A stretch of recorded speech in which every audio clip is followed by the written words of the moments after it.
Olá, hoje nós vamos para o capítulo 7 do livro de Jó. Ainda naquele esquema que nós estamos mostrando para você, o capítulo 7 faz parte do segundo poema de Jó. O segundo poema de Jó, que é uma resposta ao primeiro poema de Elifaz. Elifaz é um dos amigos de Jó que tenta animá-lo, que tenta dar um sentido para tudo aquilo que ele está passando. Logo em seguida, no capítulo 6 e no capítulo 7, Jó responde, através de um poema, do segundo poema de Jó. E Jó está totalmente desconsolado, ou seja, ele não vê esperança, não vê futuro. Esse capítulo 7 mostra para a gente que Jó tem até um certo fascínio pela morte, porque ele vê ali como uma maneira dele parar de sofrer. Mas nós vamos perceber que tudo isso trata-se de uma reflexão sobre o sofrimento, sobre a nossa situação diante da limitação e sobre como nós nos situamos diante de Deus. Ele faz, no seu primeiro poema, para Jó, tenta convencê-lo que o sofrimento não vem de Deus, mas o sofrimento é provocado por nós mesmos. Jó, nessa resposta que faz, tenta buscar uma resposta, claro, para o seu sofrimento, mas de uma forma muito desesperançosa. Você vai percebendo comigo que o livro de Jó é um crescendo, onde vai se apresentando as limitações, os sofrimentos, mas nós vamos entendendo, paulatinamente, de pouquinho em pouquinho, nós vamos entendendo e compreendendo, a nossa situação no mundo diante de Deus e diante do sofrimento. Vamos lá? Então vamos. Sempre quero lembrar você, como é um livro sapiencial, as linguagens são muito metafóricas. As linguagens são muito simbólicas. Então, por isso que é difícil, às vezes, ler o livro de Jó sozinho, porque tem muito simbolismo nessas linguagens. E trata-se de um poema. O poema sempre usa de metáforas, símbolos, para nos passar uma mensagem, tá bom? Gente, coloca aí o seu joinha, dá o seu like, viu? Eu quero pedir a você que me ajude a divulgar cada vez mais esse nosso encontro aqui. Chame outras pessoas, fala assim, vamos ler a Bíblia inteirinha e peça as pessoas para começar lá desde o primeiro capítulo de Gênesis. A pessoa, tem gente que está fazendo assim, está lendo o primeiro capítulo de Gênesis, mas está me acompanhando aqui no dia a dia, sabia? Então está fazendo os dois, então começa lá em Gênesis, mas também está lendo comigo aqui o livro de Jó, tá bom? Vamos lá? Bíblia na mão, Espírito Santo no coração. Vamos ler o capítulo 7, como eu disse para você, faz parte do segundo poema de Jó. Não é caso uma luta a vida do homem sobre a terra? Seus dias não são como os de um mercenário? Como um escravo que suspira pela sombra e um assalariado que aguarda o pagamento? Assim também tive por sorte meses de sofrimento e noites de dor me couberam por partilha.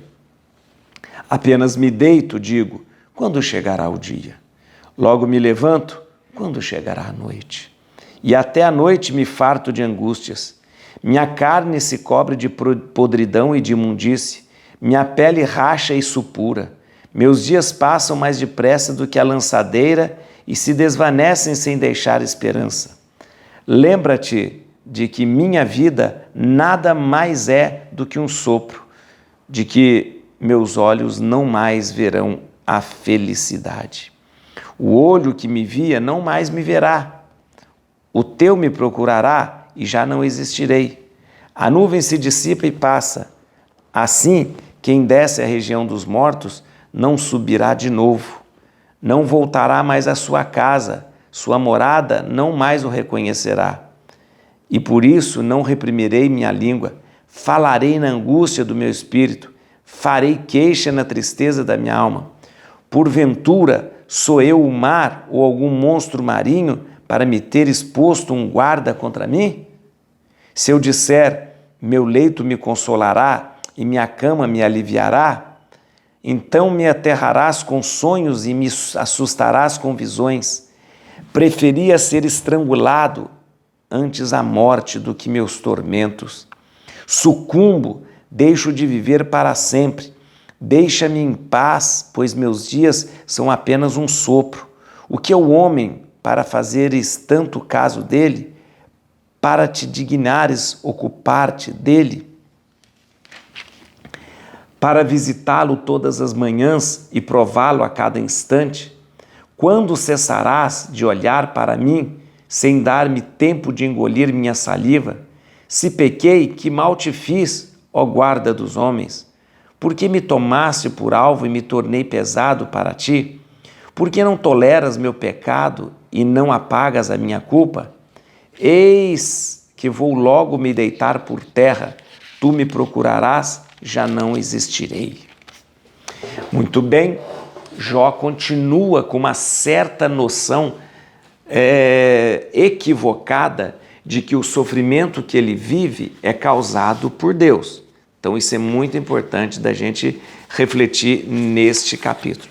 No primeiro monólogo de Jó, né, aliás, no primeiro monólogo de Jó, no primeiro poema de Jó, ele dava a impressão de que ele estava sofrendo, não amaldiçoou Deus em nenhum momento, não levantou sua voz contra Deus, mas logo em seguida ele fala, o seu sofrimento e o nosso sofrimento não vem de Deus. Aqui nesse capítulo 7, nós temos no segundo poema de Jó, nós temos um Jó que, mesmo não amaldiçoando a Deus, ainda passa a impressão de que o que ele está sofrendo é obra de Deus. Então isso é muito perigoso, por quê? Porque nós às vezes vivemos quando passamos pelo sofrimento, nós temos a noção equivocada que Deus está me fazendo sofrer. Isso é muito importante de você pensar, muito importante. Nós temos uma visão muito errada de que quando acontece uma catástrofe, Deus é que realizou. Quando acontece um acidente, que Deus mandou fazer esse acidente. Quando eu passo pelo sofrimento, é Deus fazendo eu sofrer. Não é assim. Nós estamos bem no comecinho do livro de Jó, e esse capítulo 7 mostra pra gente um sentimento muito humano, um sentimento que às vezes nos domina. Presta atenção nisso. Por isso que o livro de Jó, como eu disse, é um grande poema que nos situa diante de Deus e nos situa diante do sofrimento.